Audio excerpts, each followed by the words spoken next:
Now, property developer China Evergrande Group has been ordered to liquidate by a court in Hong Kong and owes more than $250 billion in liabilities. Here's Helen Ann with more.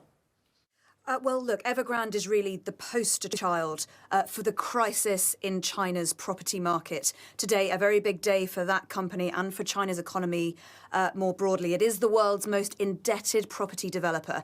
It was once extremely successful here in mainland China, but it followed this model of excessive growth that China followed for many years. Lots of borrowing, vast building, until a couple of years ago, China's government became quite uncomfortable about the huge amount of debt these various property companies had accrued, and essentially said enough's enough, and companies like Evergrande ended up defaulting on these huge debts. Now, this court case was brought in a court in Hong Kong by Evergrande's foreign investors, and it's been rumbling on for a while now, over a year and a half. Essentially, Evergrande repeatedly able to buy more time. But today, a judge in Hong Kong essentially said, enough's enough. You have not brought forward good enough restructuring proposals, and we're going to move to put a liquidation order on you. It essentially means all of Evergrande's assets can be seized and the money paid back.